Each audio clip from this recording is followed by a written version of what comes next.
아모스 우리 1장까지는 이웃나라에 대해서 이제 하나님께서 벌을 주신 것들을 공부했습니다. 그래서 그 1장하고 2장 3절까지 이제 모압에 대한 심판의 말씀을 이제 하시고, 오늘 읽은 2장 4절부터 16절까지는 이스라엘과 그 유다에 대한 벌을 하나님께서 말씀을 하고 계시죠.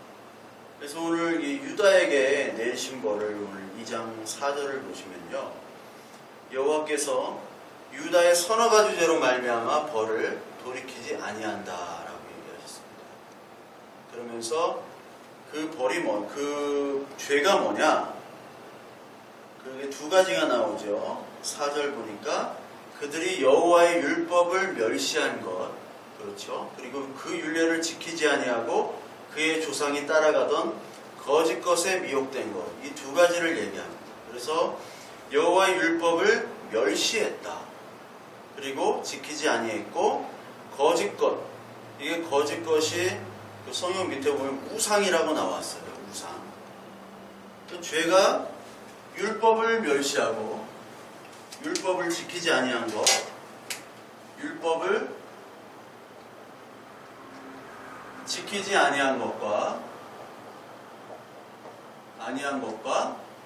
그리고 뭐죠? 우상, 우상, 거짓 것, 우상에 미혹된 것, 이 두 가지를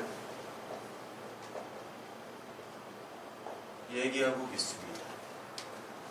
그래서 하나님께서 이 율법이라는 것을 이스라엘 백성들에게 주셨죠. 시내산에서 모세를 통해서 이 율법을 주셨고, 그 율법이라는 것은 다른 나라와 달리 다른 나라처럼 어떠한 왕이 그 율법들을 제정하는 것이 아니라 보이지 않는 여호와 하나님, 즉 보이진 않지만 그 이스라엘 백성들에게 왕으로 오시고, 그리고 구원해 주신, 출애굽으로부터 구원해 주신, 죄에서 노예에서 해방시키신 그 하나님이 주신 그 율법인데, 그래서 다른 족속과 이방인들과 그리고 이스라엘의 그 율법은 다른 이방 족속들과는 다른 법이죠. 근데 그 법을 주셨는데도 불구하고 그 법을 멸시하고 지키지 아니했다는 거죠. 왜 멸시하고 지키지 아니했냐면 그 밑에 나오는 우상에 미혹됐기 때문에 그런 겁니다. 그 우상의 미혹과 지키지 아니하는 것은 똑같은 얘기예요.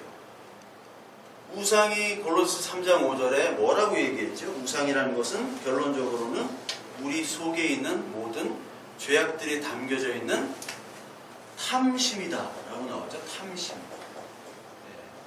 이게 골로새 3장 5절에 나오는 말씀입니다. 우리 찾아볼까요? 골로새 3장 5절.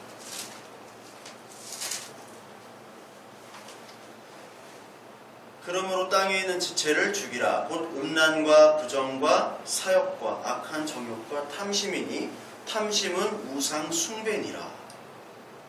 그러니까 우리의 그 안에 있는 땅에 있는 지체, 음란, 부정, 사욕, 정욕, 탐심, 이것들이 다 우상 숭배라는 것이죠. 우상이라는 것은 어떤 형체를 섬기는 것이 아니라 결국 나의 욕망들을 섬기는 거고, 그것들을 투영하여 나타낸 것이 바로 우상물들이에요. 우상으로 새겨진 그런 신전들, 이 모든 것들입니다. 그래서 결국 여호와의 율법을 지키지 아니하는 이유는 뭐냐면 나의 욕망들을 추구하기 위해서 지키지 아니하는 것이죠. 대표적으로 여호와의 율법 중에 종의 율법들, 안식일, 안식년, 그런 것들이 있잖아요. 왜 하나님께서 광야 시대 때 그 안식일 전날에는 안식일 날 것까지 만나를 내려주셨죠. 근데 많은 사람들이 욕심 때문에 그 만나를 막 다 가져갔어요. 근데 가져가서도 그 많은 만나들을 보관해 놓자마자 썩기 시작하죠. 그러니까 우리의 모든 재물들은 다 썩는 것인데 우리는 그것을 썩는 것을 알지 못하고 우리는 이렇게 보관해 두고 그것들을 저장해 두고 미래에 대비를 하기 위해서 우리는 그것들을 쌓아놓는단 말이죠. 그래서 저축을 하지 말라는 얘기가 아니라 우리들이 불필요한 것들, 우리가 우리 욕망으로 쌓아놓는 것들이 너무나 많다는 거예요. 그것들은 다 하나님 앞에서는 인간이 볼 때는 야, 너 참 성공했다 할 수 있지만 하나님이 보시기에는 죄악이라는 거죠. 죄악. 왜? 그것을 통해서 하나님이 주신 말씀들을 지키지 않으니까요. 그래서 오늘 율법을 지키려면은 안식일날 쉬어야 되고요. 그리고 안식년에는 자기의 노예들을 풀어줘야 됩니다. 노예가 돈인데.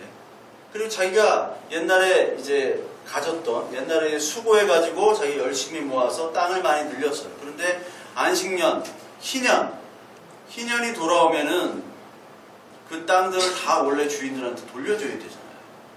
내가 애써가지고 먹을 거 못 먹고 열심히 해가지고 아파트 10채를 샀는데 50년이 지난 후에는 그 10채를 다 돌려줘야 된다고 생각해 보세요. 누가 그럴 수 있겠습니까? 아무도 그럴 수 없죠. 근데 율법을 준수하려면 그것들을 다 해야 되는 거예요. 내가 다른 사람에게 피해를 입혔으면 그대로 내가 갚아줘야 되는 거예요.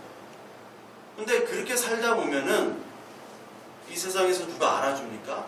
알아주지 않잖아요. 하나님만은 알아주시는데 하나님은 보이지 않으시는 분이에요. 우리 이 땅에 살아가면서 하나님이 주신 말씀대로 살아간다면 참 많이 손해보고 살 거예요. 많이 손해보고 살 거예요. 근데 하나님은 그렇게 하래요. 근데 그렇게 못하는 이유는 바로 뭐냐면 우리 안에 우상의 거짓의 미혹이 돼가지고 하나님이 그 하신 말씀들 그래 지키지만 너도 살아야지. 너도 더 잘 살아야 될 거 아니야. 열심히 잘 살아서 많은 돈을 번 후에 그걸 가지고 열심히 선교도 하고 전도도 하고 헌금도 하고 그러면 될 거 아니야. 라는 목소리가 우리는 더 빨리 들린다는 거죠. 더 먼저 들리고 빨리 들리고. 이스라엘 백성도 마찬가지였던 거예요. 그러니까 날마다 제사를 드리고 뭐 율법 준수한다고 그리고 하나님의 말씀을 자녀들에게 가르친다고 하면서도 밖에 나가서는 열심히 하나님이 원하지 않는 방법들로 재물을 모으고 다른 사람들을 핍박하면서 그 사람들의 피와 땀을 착취하는 거예요. 그게 바로 뒤에 나오죠. 그게 바로 이스라엘에 내리신 벌로 표현이 되는 겁니다. 그래서 유다는 이런 죄를 졌고 이스라엘은 이런 죄를 졌다는 것이 아니라 유다와 이스라엘은 똑같은 거예요. 결국 인간의 죄악을 그대로 얘기하는 겁니다. 6절을 보니까 이스라엘에 내리신 벌이 여기 서너 가지 죄로 말미암아 그 벌을 돌이키지 아니하리니 그들이 은을 받고 의인을 팔며 신 한 켤레를 받고 가난한 자를 팔며 여기 나오죠. 은을 받고 의인을 팔았대요. 착한 자. 딱 생각나는 인물이 나오죠. 예수님께서 은 30에 팔리셨잖아요. 로마서 3장에 보면 의인은 없대 이 세상에 하나도 없다고 그랬죠. 유일한 의인은 바로 예수잖아요. 그 예수가 은 30 받고 팔린 거죠. 그러니까 이때 당시에도 의인이 있었고 특히 선지자들, 하나님의 말씀을 전하는 선지자들이 이제 맨날 이렇게 하나님의 말씀을 전하니까 듣기 싫으니까 그 사람들을 잡아다가 노예로 팔기도 하고 뭐 그럴 수도 있었을 거예요. 잡아다 죽이기도 하고 특히 예레미야 같은 사람, 이사야 같은 이런 선지자들은 이사야는 뭐 톱으로 죽였다고 그러고요. 그리고 예레미야는 구덩이에다가 묻으려고 그랬잖아요. 이따가 보시겠지만 구덩이에다 묻으려고 하는 거를 겨우 시드기야 왕이 겨우 이제 사람 보내가지고 꺼냈는데 그렇게 죽임을 당했던 이유는 바로 사람들에게 다 사람들은 악인인데 자기만 의인으로 비춰지고 그렇게 얘기하기 때문에 사람들에게 귀에 거슬린 거죠. 그래서 많은 사람들은 이제 의인을 팔았대요. 그리고 신 한 켤레를 받고 가난한 자를 팔았다. 이 자꾸 팔았다는 얘기가 나오는데 그 앞에 보면요. 그 블레셋과 두로가 했던 일들이 있어요. 블레셋과 두로. 그러니까 아모스서 1장 6절 여기서 보면은 블레셋이나 두로 이런 사람들이 그 이스라엘 백성들을 잡아다가 에돔에다가 팔았다라는 얘기가 나옵니다. 즉 인신매매를 했다라는 거예요.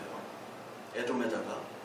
그러니까 블레셋과 두로가 이스라엘 백성들을 잡아다가 인신매매를 한 거예요. 그런데 똑같은 짓을 이스라엘 백성들이 자기 백성들, 똑같은 동족들에게 한 거예요. 신한커레를 받고 팔고, 가난한 자를 팔고, 힘없는 자의 머리를 티끌먼지 속에 밟고, 연약한 자의 길을 굳게 하며 아버지와 아들이 한 젊은 여인에게 다녀서 거룩한 이름을 더럽혔다. 힘없는 사람들을 다 팔고, 그리고 발로 밟고, 연약한 자들을 길을 굳게 했다. 그래서 약한 사람들을 괴롭히고 그 사람들의 재산과 그 사람들이 가지고 있는 것들을 다 뺏는 장면들이 나옵니다. 이게 왜 이렇게 됐을까? 하나님께서는 이스라엘을 그 노예였던 그 이스라엘을 하나님은 애굽에서부터 불러오셔가지고 내가 하나님이다. 내가 그 여호와 하나님이다라는 걸 보여주셨어요. 그래서 그들에게 말씀을 주셨죠. 그래서 하나님만이 너희들, 여호와 하나님만이 너희들의 왕이야 라고 하면서 얼마나 참 좋은 이 하나님의 나라를 이 땅에 만들기 위해서 그들을 택하셨습니까? 근데 그들이 완전히 변질이 되죠. 이 이방 백성들과 똑같이 변질이 되는 거예요. 그래서 이사야는 이렇게 표현하죠. 최상급 포도나무를 심었는데 들포도가 열렸다라는 표현을 해요. 이게 이사야서 5장에 나옵니다. 한번 이사야서 5장 한번 보실까요? 이사야서 5장 2절부터 4절까지 나옵니다.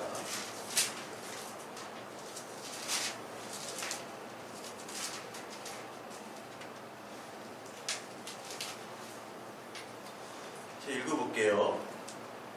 땅을 파서 돌을 제하고 극상품 포도나무를 심어도다. 그 중에 망대를 세웠고 또 그 안에 술투를 팠도다.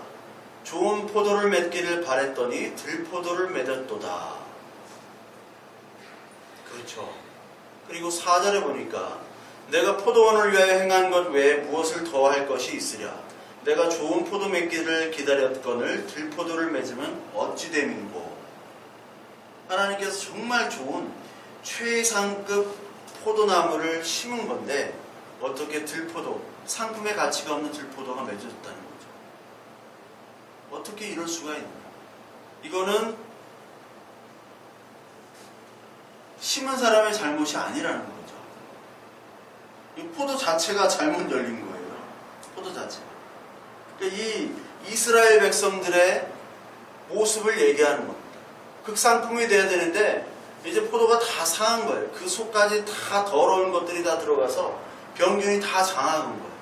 근데 겉으로는 무슨 포도예요? 겉으로는 포도예요. 겉으로는 포도입니다. 포도가 다 상했는데 팔 수가 없는데 포도긴 포도잖아요. 이스라엘 백성이긴 이스라엘 백성인데 우리는 하나님이 택하신 백성 맞아, 우리는 구원받은 백성이야 라고 얘기하는데 지들끼리 그렇게 생각하고 지들끼리 위도를 받지만 그 안에는 다 썩었다라는 거예요. 그럼 하나님께서는 이 선지서들을 통해서 계속해서 보여주시고 그것들을 다 도려내라 말씀하시죠. 이사야서 5장에 8절부터 보니까 가옥에 가옥을 이루며 전토에 전토를 더하여 빈틈이 없도록 하고 이 땅 가운데 홀로 거주하려 하는 자들은 화했을진저. 이게 벌써 이사야서 5장 8절에 부동산 투기가 벌써 여기 나오는 거예요. 이 상위 1% 사람들이 전국에 있는 모든, 전 세계에 있는 모든 부동산을 다 가지고 있는 거죠. 거의 대부분의 부동산. 가옥에 가옥을 이으며 땅에도 사고 빈틈없이 하는데 거기에 혼자 거주를 하려고 하는 그 모습들이 바로 이사야에게 하나님이 말씀하신 이스라엘 백성들의 죄악의 모습이에요. 땅은 누구 거예요? 하나님 거잖아요. 하나님 거. 땅은 하나님 거고 빈손으로 온 노예였다란 말이에요. 그러니까 하나님께서는 너희들은 노예임을 꼭 기억해라 라고 얘기를 하시죠. 근데 우리는 이렇게 잘 먹고 잘 살았어. 우리가 피땀 흘려 잘 먹고 잘 산 거야. 그러면서 하나님께 예배할 때, 제사할 때는 하나님의 은혜로 이렇게 됐습니다. 이것만큼 가장 가식적인 것은 없어요. 하나님의 은혜로 됐다면, 하나님의 은혜는 하나님이 거저 주시는 거잖아요. 네가 그럴 자격도 없고 네가 그럴 조건도 갖추지 않았고 네가 그럴 만한 노력도 갖추지 않았는데 내가 은혜로 줬기 때문에 너의 재산과 모든 것들은 내 거야 라는 게 하나님의 은혜로 이것들을 가졌습니다라는 고백의 모습이잖아요. 그렇다면 하나님께 거저 받은 거 거저 남에게 줘야 되는데 그렇지 못하다는 거죠. 그게 이때의 모습이나 지금의 모습이나 인간의 모습이라는 거예요. 하나님께서는 좋은 극상품 포도나무를 심으셨어요. 이게 이스라엘입니다. 근데 이 이스라엘은 계속해서 야곱에 머물고 있죠. 사기꾼 야곱. 하나님이 야곱에서 이스라엘을 바꿔주셨는데 사기꾼 야곱에 머물면서 나는 사기쳐서라도 하나님의 장자권을 뺏었으니까 하나님 나에게 복 주실 거야 라고 착각하고 있는 거예요. 이게 마음의 할례가 아닌 육신의 할례, 성령 세례가 아닌 물 세례만 받고 하나님 무조건 축복해 주신다고 생각하는 사람들의 착각입니다. 그래서 로마서 2장 29절을 보면요. 로마서 2장 29절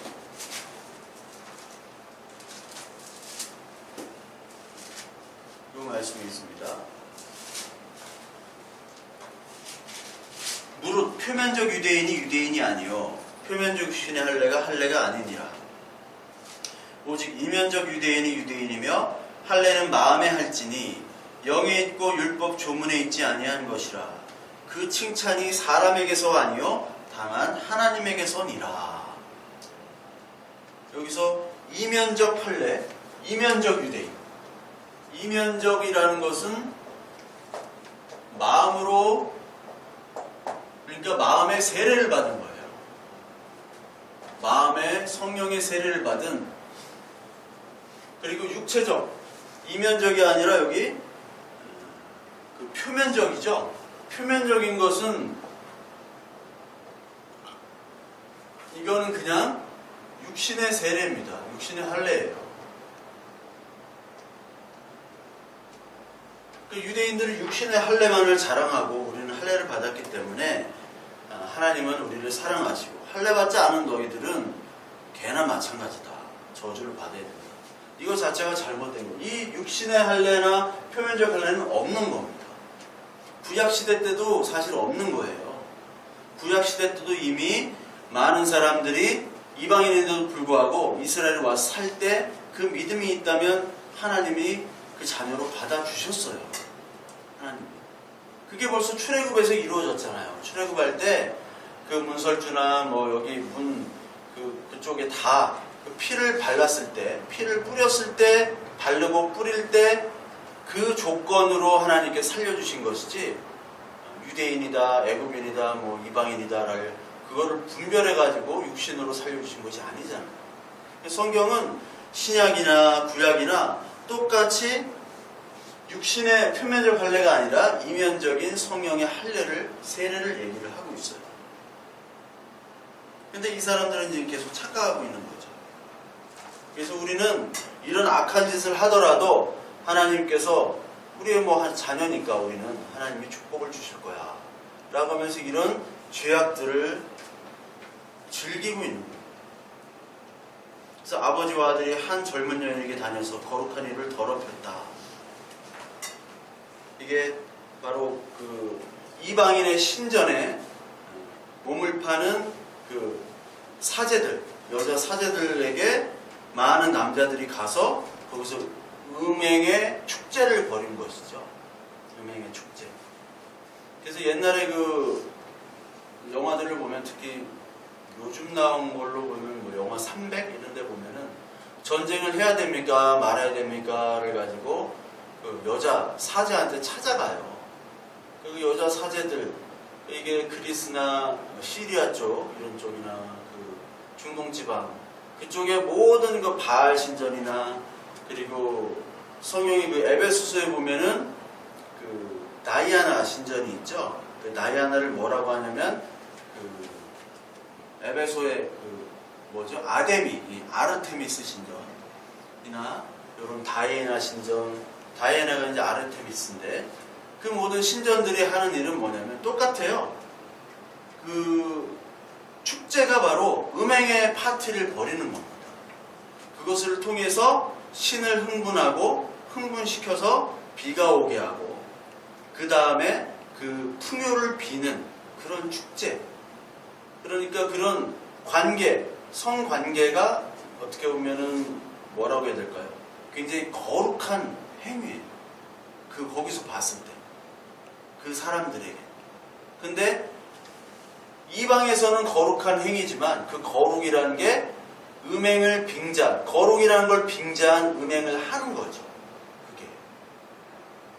그러니까 그런 어떤 성관계뿐만 아니라 여기서 나오는 모든 행위들 있잖아요. 우리가 하는 이방인이나 이스라엘들이 행했던 모든 행위들이 하나님의 이름으로 행하지만 너희들이 예배드리고 하나님의 이름으로 하지만 그것들이 사실 거룩한 것이 아니라 더러운 것이다라는 걸 고발하는 겁니다.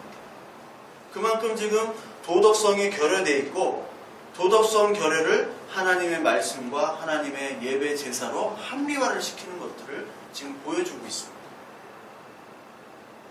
그리고 이들은 어떤 죄를 졌냐면 제단 옆에 전당 잡은 옷 위에 누워서 그들의 신전에서 벌금으로 얻은 포도주를 마셨대요.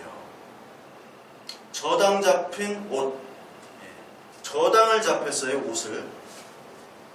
요즘 시대에 뭐 옷을 저당 잡히는 사람은 없죠. 옷이 굉장히 고가 아닌 이상은. 그런데 옛날에는 그 사람들이 어떤 이불이나 변변한 옷이 없었잖아요. 이런 옷이 아니란 말이에요. 옛날에는 그냥 천을 감고 다니는 수준이었잖아요. 그렇기 때문에 그들에게 가장 중요한 재산수단 중에 하나는 겉옷입니다. 겉옷. 그러니까 성경에는 겉옷에 대한 얘기가 나오고 속옷에 대한 얘기도 나오죠. 특히 겉옷은 그 당시에 사람들이 가지고 있는 귀한 재산이기 때문에 그것을 담보로 해서 지금 전당포 식으로 그걸 담보로 해가지고 돈을 빌릴 수가 있었어요. 근데 그 옷들은 언제까지 돌려줘야 되냐면 해가 지기 전까지는 그 옷을 돌려줘야 돼요. 저당 잡힌 그 옷을. 그게 어디 나오냐면 출애굽기 22장에 나옵니다. 출애굽기 22장 26절에 보면 내가 만일 이웃의 옷을 전당 잡거든 해가 지기 전에 그에게 돌려보내라. 그것이 유일한 옷이라 그것이 그의 알몸을 가릴 옷인즉 그가 무엇을 입고 자겠느냐. 그가 내게 부르짖으면 내가 들으리니 나는 자비로운 자임이니라. 이 옷이 얼마나 중요한 옷인지 알겠죠? 옛날에는 막 행거에 막 옷이 쫙 걸려있는 그런 게 아니잖아요. 옷이 딱 한 벌이에요. 그냥 옷이. 응? 그냥 여름이나 겨울이나 옷이 딱 한 벌. 그 옷은 밤에는 이불이 되는 겁니다. 겉옷이. 그렇기 때문에 이 옷은 반드시 돌려줘야 되는데 그 전당 잡힌 옷에 누워가지고 뭐 돌려주지도 않고 거기서 벌금으로 얻은 포도주를 마시니라. 이 벌금이라는 거는 뭐를 뜻하는지 사실 잘 모르겠어요. 신전에서 벌금. 아마도 그 뭐라 그럴까 뭐 저당을 잡힌 건지 아니면은 그 신전에서 벌금은 뭐 좀 해석에 좀 차이가 있어요. 근데 하여튼 여기서 중요한 거는 도덕적인 행위들이 어떤 선을 넘었다라는 거죠. 굉장히 타락했던 모습. 이방인들과 똑같은 모습을 하고 있는 거예요. 그래서 하나님께서 오늘 옛날 얘기를 다시 하세요. 9절부터. 내가 아모리 사람을 그들 앞에서 멸하였다. 그리고 너희를 애굽 땅에서 이끌어 내어 40년 동안 광야에서 인도했다. 아모리 사람의 땅을 너에게 줬다라고 얘기를 합니다. 아모리 사람의 땅을. 아모리가 어디냐면 신명기 7장 1절을 볼까요? 신명기 7장 1절에 보면 아모리가 나옵니다. 자꾸 아모리를 보면 자꾸 오모리 찌개가 아모리라고 찌개가 있더라고요. 가서 먹어보니까 김치찌개야 그냥. 예. 아무것도 아니에요. 가지 마세요. 집에서 김치찌개 끓여 드시는 게 좋습니다. 7장 1절, 신명기 7장 1절에 보면 내 하나님 여호와께서 너를 인도하사 내 가서 차지할 땅으로 들이시기고 내 앞에서 여러 민족 헷 족속과 기르가스 족속과 아모리 족속과 가나안 족속과 브리스 족속과 휴이 족속과 여부스 족속 곧 너보다 많고 힘이 센 7 족속을 쫓아내실 때에 이런 말씀이 있어요. 7개 족속이 있죠. 가나안 땅에. 예전에 7개 족속 막 이렇게 외웠는데 지금은 못 외우겠어요. 예, 자꾸 잊어버려요. 하여튼 그 중에 여기 아모리 족속이 나옵니다. 그렇다라는 것은 아모리 족속이 그 7 족속을 대표하는 그냥 가나안 족속의 대표를 얘기하는 거예요. 그러니까 아모리 사람의 땅을 너에게 줬다라는 것은 가나안 땅을 너에게 주지 않았냐라고 얘기하시는 거죠. 가나안 땅. 그러니까 가나안 땅의 사람들이 어땠어요? 그 아낙 자손들 아닙니까? 큰 거부의 그 장대 같은 그런 사람들을 하나님께서는 다 몰아내셨잖아요. 그래서 그 정탐꾼들이 갔을 때 우리는 메뚜기 같고 저들은 정말 너무나 큰 백성들이라 거인 자손들이고 우리는 메뚜기 같다. 이길 수가 없다라고 얘기할 정도로 거대한 이 백성들을 무너뜨리고 너희에게 이 땅을 너희에게 줬지 않느냐. 그 은혜를 너는 기억을 못하고 이들이 아무것도 없는 전쟁 도구도 없었잖아요. 그들은 그 전쟁을 치를 능력도 없었지만 이 전쟁은 하나님의 전쟁이라고 했죠. 여호와의 전쟁. 그래서 가장 전쟁에서 중요한 건 무기인데 이 이스라엘 전쟁, 이스라엘의 모든 전쟁은 가장 중요한 건 거룩이고 순종이었다는 거예요. 이스라엘 전쟁의 특징은 거룩과 순종이 있는 거죠. 순종. 거룩과 순종. 그러니까 가나안에 들어가기 전에 가나안의 가장 첫 번째 성 여리고성을 점령할 때 하나님께서는 그 앞에 길갈에서 할례를 하라고 합니다. 왜 할례를 하라고 하느냐? 너희들은 거룩한 사람, 나의 하나님의 자녀고 그 말씀에 순종해야 되는 사람이기 때문에 너희들은 지금 전쟁할 때가 아니야. 전쟁은 내가 할 거니까 너희들은 내가 거룩하니 너희들은 거룩하라. 여호와께 성결. 이런 말씀이 출애굽기, 민수기, 신명기에 쭉 나오잖아요. 그러니까 다른 이웃들은 전쟁을 어떻게 하면 전쟁을 효율적으로 하고 장군들을 잘 뽑고 지휘를 어떻게 하고 작전을 어떻게 짜고 무기를 어떻게 만들고 효율적으로 대응을 짜가지고 어떻게 전술 전략을 하는 게 이방인들의 모습이었다면 여기는 전술 전략 아무것도 없어요. 그냥 가고 북치고 장구치고 막 그 제사장들이 삥삥 돌면서 막 소리 지르고 그게 끝이었잖아요. 왜? 하나님의 거룩, 하나님의 순종함으로 전쟁을 하는 거죠. 그 전쟁을 통해서 너희에게 아무 자격도 없는, 전쟁할 수 없는 너희 자격도 없는 너희들에게 이 가나안 땅을 줬지 않느냐. 근데 너희들은 지금 이방인들과 똑같이 됐다는 거예요. 하나님이 율법을 주신 거는 제사장 나라가 되기 위한 거라고 그랬죠. 출애굽기 19장 4절 5절에 내가 너희들은 내 백성이고 나는 너희의 하나님이야. 그걸 너희는 알아야 돼.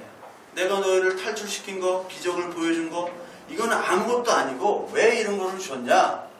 너희들은 내가 택한 백성이라는 걸 보여주는 거야. 즉 거룩한 백성이야. 구별된 백성이야. 다른 이방인들과 달라야 돼. 해서 율법들을 다 주셨음에도 불구하고 똑같이 된 이들 백성들에게 지금 나가 이렇게 은혜를 줬음에도 불구하고 너희들은 이 모양 이 꼴이니 하면서 지금 이 글을 읽으면서 하나님의 마음이 읽혀져야 되는 거죠. 그러면서 이 백성들에게 하나님이 질책하는 게 또 있어요. 가나안 땅을 그렇게 주고 율법을 줬음에도 불구하고 너희들이 해야 될 일을 하지 않는 것에 대해서 11절부터 얘기합니다. 가장 중요한 것. 이게 뭐냐면 11절 너희 아들 중에서 선지자를 너희 청년 중에서 나시리를 일으켰나니 이스라엘 자손들아 과연 그렇지 아니하냐. 여기 선지자와 나시리를 하나님은 주셨습니다. 선지자, 나시린.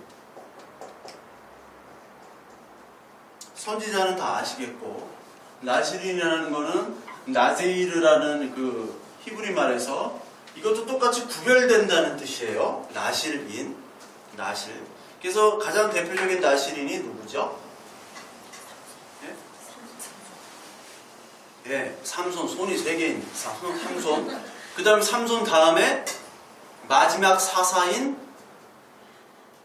삼시가 아니라 사시예요. 이제 사시. 사무엘. 사무엘이 또 나시린이었어요. 그리고 나시린이 신약에 또 한 명이 나오는데요. 세례 요한.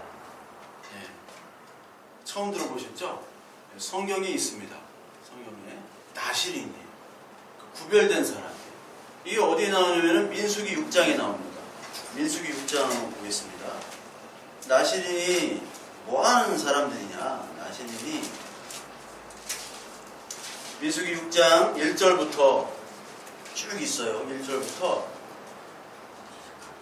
여호와께서 모세에게 말씀하여 이르시되 이스라엘 자손에게 전하여 그들에게 이르라. 남자나 여자가 특별한 서원, 그러니까 여자도 될 수 있죠. 나시린은 서원을 하고 자기 몸을 구별하여 여호와께 드리려고 하면 포도주와 독주를 멀리하며 포도주로 된 초나 독주를 된 초를 마시지 말며 포도즙도 마시지 말며 생포도나 건포도도 먹지 말지니 자기 몸을 구별하는 모든 날 동안에는 포도나무 솟아는 씨나 껍질이라도 먹지 말며 그 서원을 하고 구별하는 그 모든 날 동안은 삭도를 절대로 그의 머리에 대지 말 것이라.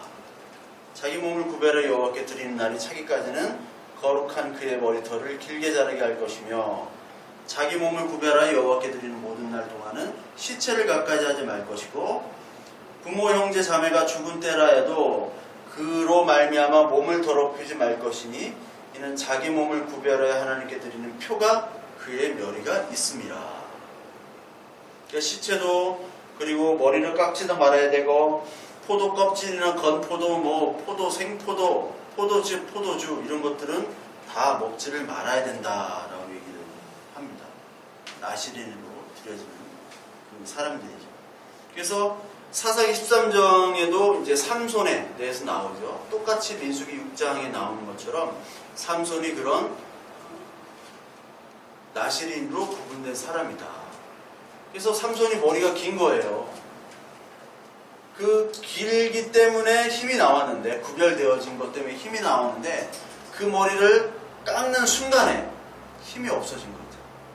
또 마찬가지로 구별되어졌을 때 힘이 나는 겁니다. 우리가 예수 그리스도인이라는 것은 힘이 언제 생기냐? 우리가 돈을 가지거나 뭐 명예를, 권력을 가졌을 때 힘이 생기는 게 아니에요.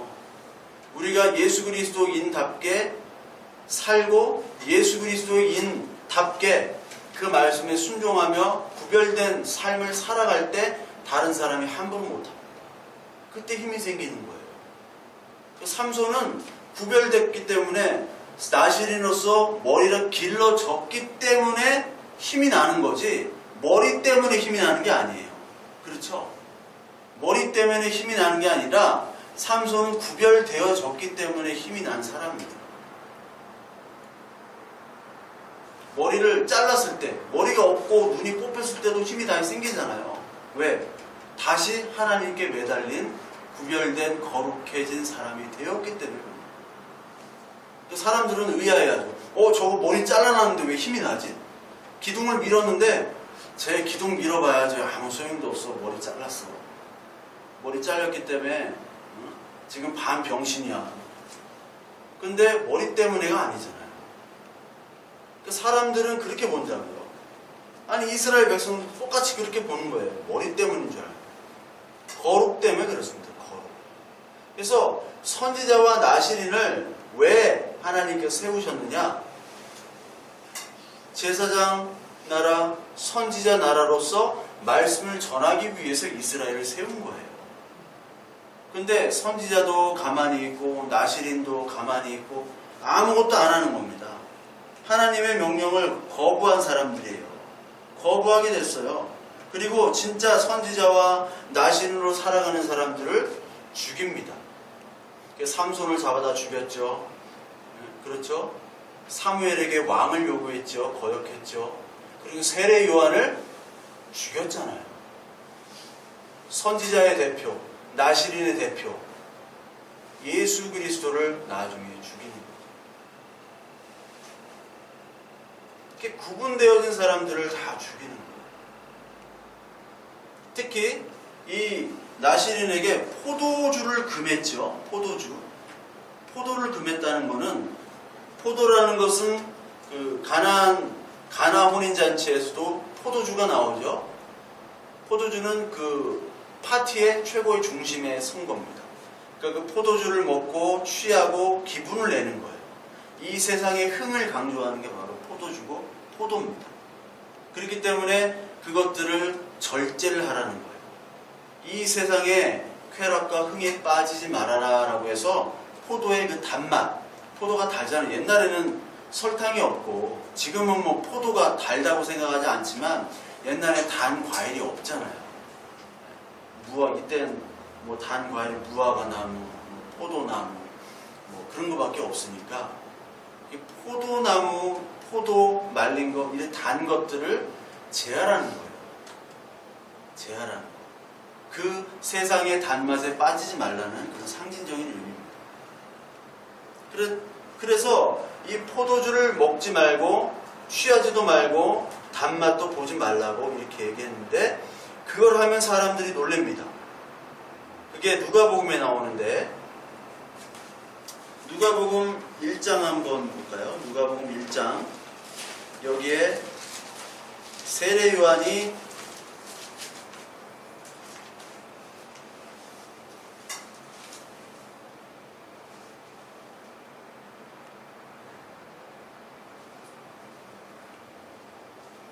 일장에 이제 세례 요한이 저기 나시린으로 우리 나오고, 누가복음 7장에 한번 보겠습니다. 누가복음 7장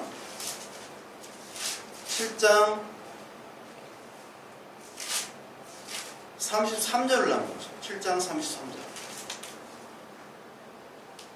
누가복음 7장 33절. 세례 요한이 와서 떡도 먹지 아니하며 포도주도 마시지 아니하매 너희 말이 귀신이 들렸다 하더니, 인자는 와서 먹고 마시며 너희 말이 보라, 먹기를 탐하고 포도주를 즐기는 사람이요 세리와 죄인의 친구로다. 지혜는 자기의 모든 자녀로 인하여 옳다함을 얻느니라. 여기 세례 요한과 예수님의 비교가 나옵니다. 세례 요한은 와서 떡도 먹고 포도주도 먹어라 하니까 안 먹어요. 이 세상 사람들이 야 이거 다 마셔, 이거 잔치집에 와가지고 뭐 하는 거야. 그런데 세례 요한이 안 마시니까 사람들이 뭐가 들렸다고 해요? 귀신이 들렸다고 합니다. 이 사람들은 거룩하게 구별된 사람들 귀신 들렸다고 합니다. 진짜 하나님의 말씀을 거룩하게 순종을 하면요 사람들이 말립니다. 또 교회에서 적당히 그냥 왔다 갔다 하면 교양 수준으로 듣지, 응? 심하게 교회에 미치면은 너 재산 탕진하고, 돈 남편이 벌어다 준 돈 집안에 있는 재산 다 그냥 목사 갖다 주고, 목사를 갖다 주는 사람도 있겠죠. 교회 갖다 주고 그럼 인생 망친다. 그렇게 하는 소리 많이 들었잖아요. 그러니까 이게 미쳤다고 하는 거예요. 미쳤다고. 근데 예수님은요 반대예요. 세례 요한과 반대죠. 먹기를 탐하고 포도주를 즐기는 자가 별명입니다.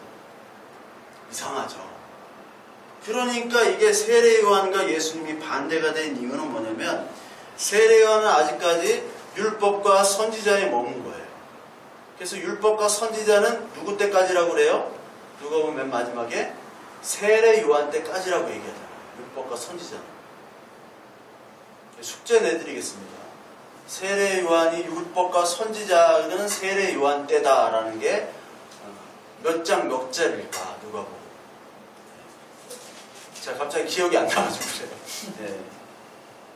그 세상에 있는 이 율법과 선지자의 마지막은 요한이에요. 그런데 예수님이 함께 있을 때 술을 마셔도 됩니까? 안 됩니까? 예수님이 함께 있으면. 예? 마셔도 되죠. 술을 마셔도 되죠. 예수님이 안식일을 지키셨어요? 지키시지 않으셨어요? 안 지켰어요. 예수님은 지 멋대로 했어. 지 멋대로 하고 다녔어. 막. 어디 가서 야 오늘 여기서 술 좀 먹자. 소주 먹자. 죄인과 세리의 집. 죄인 세리 창녀의 집에 가서 막 죄를 행하고 막 그랬어요. 들어가는 것 자체가 죄니까. 근데 예수님은 율법의 주인이자 우리의 구속주의자 창조주시잖아요. 그러니까 죄가 되지 않는 거예요. 노아가 빨가벗었죠? 빨가벗고 술 취했습니다. 그 장소가 어디예요? 자기의 장막이었어요. 자기 집에서 혼자 술 먹고 벗고 있으면 죄가 안 돼요. 예? 근데 밖에서 그랬다고 하면 그건 경찰이 뭐 공연음란죄라고 해야 되나? 뭐 하여튼 그걸로 잡아가잖아요. 자기 집에서 장막, 하나님의 장막 안에서 있는 거는 괜찮은 거예요. 근데 함과 셈과 야벳 중에 함이 그걸 보고 뭐라고 했잖아요. 그게 잘못된 거예요. 그게 바로 돌아온 탕자의 큰아들이고요. 그게 바로 이 세상의 율법의 잣대를 대고 나는 성실하게 사는데 너는 왜 이렇게 이 모양밖에 못 사느냐. 나는 성실하게 살기 때문에 하나님이 복을 주신다는 그 큰아들의 모습. 바리새인들의 모습이에요. 하나님의 장막이 있을 때는 흠이 되지 않습니다. 예수님과 함께 있을 때는 흠이 되지 않아요. 그래서 누가복음 7장 28절에 나옵니다. 28절에 내가 너희에게 말하노니 여자가 낳은 자 중에 요한보다 큰 자가 없도다. 그러나 하나님의 나라에서는 극히 작은 자라도 그보다 크니라. 이 말 뜻이 이해가 되시죠? 이 땅에서 세례 요한이 정말 율법으로 정말 메뚜기와 그 꿀만 먹으면서 막 이렇게 하나님의 말씀 전하면서 이런 사람이 없어요. 세례 요한 같은. 그런데 이 사람은 이 땅에서만 큰 자지 하나님의 나라에서는 가장 작은 자라요. 왜? 율법으로 구원을 받은 사람이에요. 물론 은혜로 구원받은 사람이에요. 근데 율법까지니까. 근데 율법보다 더 크신 그 죄의 용서이신 그 하나님의 은혜를 받은 그 하나님의 나라에서는 이 율법은 아무것도 아니라는 거죠. 그러니까 가장 이 땅에서는 크지만 작은 자예요. 이 세상 사람들은 울어야 될 때도 울지 못하고 웃어야 될 때도 웃지 못하는 사람들이에요. 누가복음 7장 31절에 이 세대의 사람을 무엇으로 비유할까? 무엇과 같은가? 32절 비유하건대 아이들이 장터에 앉아서 서로 불러 이르되 우리가 너희를 향하여 피리를 불어도 너희가 춤추지 않고 우리가 곡하여도 너희가 울지 아니하였다 함과 같도다. 울 때 울지 못하고 웃을 때 웃지 못하는 사람들이죠. 그 세대가 예전 세대, 지금 세대, 우리 인간의 모습입니다. 마찬가지로 아모스 다시 넘으면 아모스에서 왜 선지자와 나시린을 불러주셨느냐? 12절 보세요. 너희가 나실 사람으로 포도주를 마시게 하며 또 선지자에게 명령하여 예언하지 말라 하였느니라. 하나님이 이스라엘 백성을 선지자로 불렀는데 선지자의 모습은커녕 다른 이야기를 하고 나시린으로 불렀는데 포도주를 더 마시는 거예요. 마시지 말아야 되는 거예요. 해야 될 일을 하지 못하는 거예요. 이 말씀을 전해야 될 때 말씀을 전하지 않고요. 말씀을 안 전해야 될 때 말씀을 전하는 거예요. 또 여러분 강아지, 개가 지금은 애완견들을 많이 키우기 때문에 그렇지만 옛날에 막 똥개 같은 거 키우잖아요. 집에서 일반 가정집에서 아파트 말고. 근데 걔가 주인을 지키고 집을 지켜야 되잖아요. 도둑이 오면은 짖어야 되잖아요. 근데 못 짖는 개는 옛날에 개가 아니라고 했어요. 지금 못 짖는 개들도 많죠. 성대 수술을 해가지고. 예전에 어떤 집에 신방을 했더니 강아지가 그래. 아, 강아지가 어디 아픈가 그러니까 목을 땄대. 목을 땄대요. 하도 짖어가지고 목을 땄대요. 불쌍하더라고. 아, 지금 얘가 목이 아픈 게 아니라 뭐가 걸린 게 아니라 지금 짖는 거구나. 짖는데 소리가 안 나와. 걔도 불쌍하지만 뭐 그렇죠. 근데 옛날같이 그냥 일반 단독주택에서는 옛날 도둑 많았을 때 짖어야 되잖아. 걔. 못 짖으면 걔가 아니에요. 마찬가지로 나시린과 지금 선지자를 뽑아놨는데 짖지 못하는 개처럼 된 거예요. 짖으면 죽이고 짖으면 목 따는 거예요. 개처럼. 그런 인생을, 그런 모습을 지금 이스라엘이 하고 있습니다. 이사야서 56장 볼까요? 이사야서 56장 10절에 이스라엘의 파수꾼들은 맹인이요 다 무지하며 벙어리 개들이라. 짖지 못하며 다 꿈꾸는 자들이요 누워있는 자들이요 잠자기를 좋아하는 자들이니 이 개들은 탐욕이 심하여 족한 줄을 알지 못하는 자들이요 그들은 몰지각한 목자들이라. 다 제 길로 돌아가며 사람마다 자기 이익만을 추구하며 오라 내가 포도주를 가져오리라. 우리가 독주를 잔뜩 마시자. 내일도 오늘같이 크게 넘치리라 하느니라. 딱 아모스의 모습이죠. 아모스 오늘 읽은 모습. 파수꾼으로 선지자를 불렀는데 그냥 누워서 잠만 자요. 아무것도 안 해. 그리고 술만 먹는 거예요. 탐욕으로. 그리고 자기 이익만을 추구합니다. 오늘 마시자, 오늘 죽자 하고 옛날에 막 대학교 때 막 마시자, 죽자 그런 거 많이 하셨잖아요. 네? 그 다음날 대형하러 가시고 막 이렇게. 네? 그런 모습이 지금 선지자를 뽑았는데 선지자 역할을 못하는 겁니다. 근데 선지자 역할을 하는 사람들은 핍박하는 거예요. 핍박. 그 대표적인 예로 아까 예레미야를 들었죠. 예레미야 우리 한번 보겠습니다. 예레미야 1장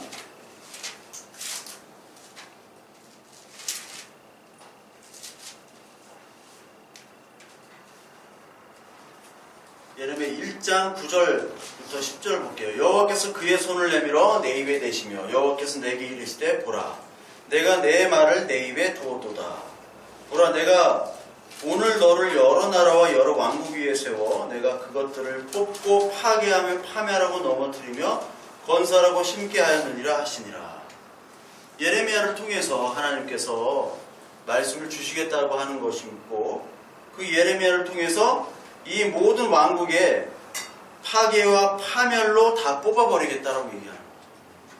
파괴와 파멸로 뽑아버리겠다고 하는 것들은 하나님을 섬기지 않는 것들을 다 파괴한다는 거죠. 그리고 하나님의 말씀으로 건설하고 하나님의 말씀을 심도록 너를 불렀다라고 얘기하는 겁니다. 그러니까 예레미야는 이스라엘 백성들로부터 환영을 받지 못하는 거예요. 이 이스라엘 백성들이 듣고 싶은 얘기가 뭡니까? 정치적인 얘기입니다. 경제적인 얘기예요. 그래서 정치, 경제 메시아를 이스라엘 백성들을 원했던 거죠. 그러니까 정치라는 거는 사람들이 듣기 원하는 거를 들려주는 거고 사람들이 원하는 행동들을 해주는 게 바로 정치죠. 그러니까 정치인들은 겉모술수에 능해야 되고 롱런을 하려면 그리고 거짓말인 듯 거짓말 아닌 듯 하는 얘기를 하면서 사람들을 위로를 해줘야 돼요. 대중. 정치인이 생각하는 건 똑같아요. 대중들은 개, 돼지라고 생각하는 게 맞습니다. 왜? 대중들은 그때그때마다 바뀌니까. 먹고 살기도 바쁘고. 그리고 그때그때마다 정치적 의견을 얘기하지만 그놈이 그놈이다 생각하니까 이랬다 저랬다 해도 상관없다라고 얘기를 해요. 그게 정치의 속성입니다. 그렇기 때문에 무조건 이 백성들이나 선지자들이나 아까 얘기한 것처럼 자신의 이익을 위해서만 사는 사람들이기 때문에 그 이익을 대변해주는 역할을 해주길 원해요. 선지자들이나 왕이나 제사장들. 근데 이 예레미야 같은 선지자들은 뭐를 얘기하냐면 계속해서 심판을 얘기하고 있어요. 평생 심판만 얘기하는 사람입니다. 예레미야 9장 한번 볼까요? 예레미야 9장이 오늘 아모스 맨 마지막에 나온 말씀이 있죠. 강한 자도 힘을 낼 수 없고 용사도 자기 목숨을 구할 수 없고, 그러니까 용사도 다 벌거벗고 도망간다는 그 말씀이 바로 예레미야 9장에도 나옵니다. 예레미야 9장 23절에 보면 여호와께서 이와 같이 말씀하시되 지혜로운 자는 그의 지혜를 자랑하지 말라. 용사는 그의 용맹을 자랑하지 말라. 부자는 그의 부함을 자랑하지 말라.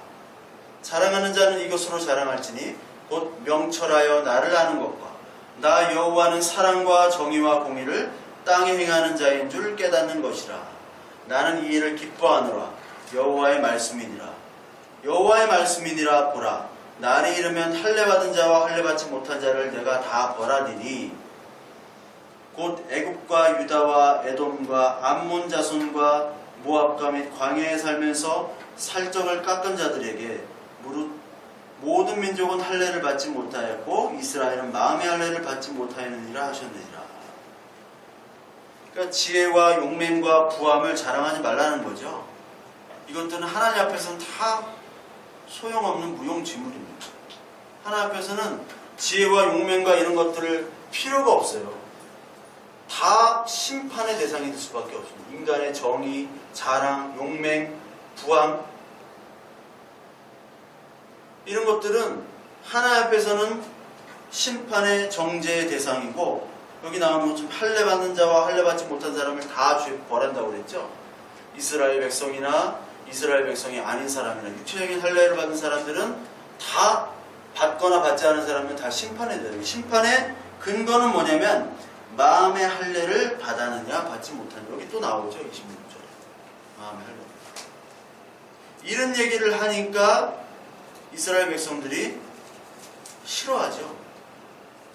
예레미야 18장 18절부터 보면 18절부터 23절까지 보니까 그들이 말하기를 오라 우리가 꾀를 내어 예레미야를 치자 이렇게 얘기하잖아요. 치자. 여호와 제사장에게서 율법이 지혜로운 자에게서 책략이 선지자에게서 말씀이 끊어지지 아니할 것이니 오라 우리가 혀로 그를 치고 그의 어떠한 말도 주의하지 말자 하나이다. 이게 많은 사람들이 예레미야를 향한 공격이에요. 예레미야 네가 아무리 얘기해야 너는 거짓 선지자다. 제사장의 율법이 나오고 지혜로운 자의 책략이 나오고 선지자에게서 말씀이 끊어지지 않는다. 벌써 끊어졌는데도 불구하고 이 사람들은 끊어지지 않는다고 얘기해요. 그만큼 이 예레미야 시대 때 많은 사람들이 많은 거짓 선지자의 말을 듣고 있었다는 거죠. 예레미야만 참 선지자였던 거예요. 그러니까 이 시대에도 하나님의 말씀을 순종하는 하나님의 믿음의 자녀가 몇이나 있겠는가. 그리고 하나님의 말씀을 정말 잘 전하려고 하는 그러한 설교자가 몇이나 있겠는가. 그러니까 다들 없기 때문에 다들 잘못된 말씀을 가지고 와 저게 하나님의 말씀이야. 야 저건 정말 주옥같은 말씀이야. 이렇게 얘기하는데 하나님이 보시기에는 저거는 죄악과 사탄의 그 입술을 통해서 벌어지는 뱀의 말이거든요.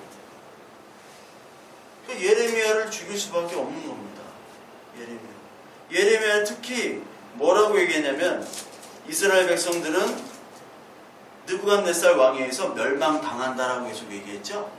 바벨론에게 멸망당하고 이 성전이 파괴된다고 얘기를 해요. 그러니까 하나님이 세운 이 나라를 파괴하려고 하는 자입니다. 그러니까 죽일 수밖에 없죠. 하나님이 사무엘하 7장 16절로부터 다윗 네 자손을 통해서 영원한 나라를 세운다고 했는데 너는 하나님의 말씀도 모르냐? 하나님의 말씀을 거역하냐? 우리가 어떻게 하나님이 지켜주시는 이 나라가 바벨론으로부터 어떻게 멸망당할 수 있겠느냐? 이 거짓 선지자 놈아 하고 죽였던 거예요. 예레미야 29장 8절부터 13절까지. 근데 그 멸망당하게 하는 것은 하나님은 그것이 하나님의 뜻이 참 뜻이 아니라 미래와 희망을 주는 거라고 예레미야가 얘기합니다. 예레미야서 29장 8절에 보면 만군의 여호와 이스라엘의 하나님께서 이와 같이 말하노라. 너희 중에 있는 선지자들에게와 점쟁이에게 미혹되지 말며 너희가 꾼 꿈도 고지 듣고 믿지 말라. 내가 그들을 보내지 아니하였어도 그들이 내 이름으로 거짓을 예언함이라. 여호와의 말씀이니라. 믿지 말라는 거죠. 거짓 선지자 말. 내가 보내지도 않았다고 한 거예요. 내가 이 사람을 교인으로 부르지도 않았고 성도로 부르지도 않고 목사로 부르지도 않았다. 믿지 말라. 이렇게 얘기하시는 거와 똑같습니다. 내가 그들을 보내지 아니하였어도 그들이 내 이름으로 거짓을 예언함이라. 여호와의 말씀이니라. 여호와께서 이와 같이 말씀하시니라. 바벨론에서 70년이 차면 내가 너희를 돌보고 나의 선한 말을 너에게 성취하여 너희를 이곳으로 돌아오게 하리라. 돌아오게 하신다는 거예요. 70년 후에는. 그냥 멸망시킨다는 게 아니라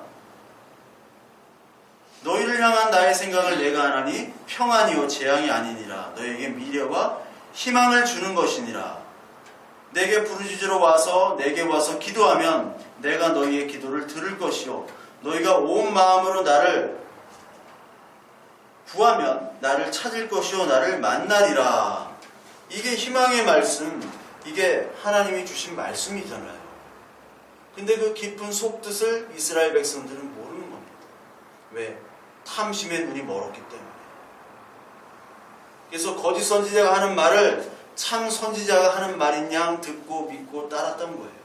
진짜 참 선지자인 예레미야가 하는 말은 저거 거짓이네, 저 거짓말이네, 저 하나님 말씀을 모르네 하면서 예레미야를 옥에 가두고 구덩이에 가둡니다.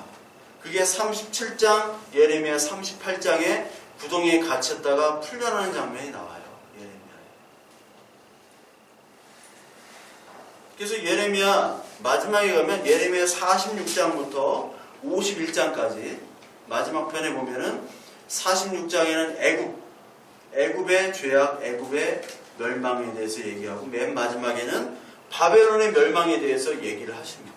그래서 애굽은 바벨론에 의해서 멸망을 할 것이다.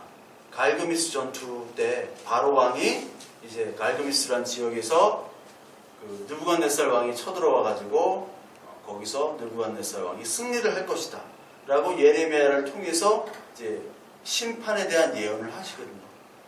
그 46장부터 51장까지도 똑같이 아모스 1장에 나와 있는 주변에 그 국가들을 심판하는 것을 똑같이 얘기를 하시죠. 그래서 결국은 하나님은 너를 나중에 심판하실 것이다. 유다와 이스라엘. 그러나 그 심판은 영원한 심판입니까? 영원한 심판이 아닙니까? 영원한 심판이 아니죠. 그건 영원한 심판이 아니라는 거예요. 첫째 사망은 있을 때 계시록에서 둘째 사망은 없는 거죠. 영원한 사망은 육체적인 사망은 있습니다.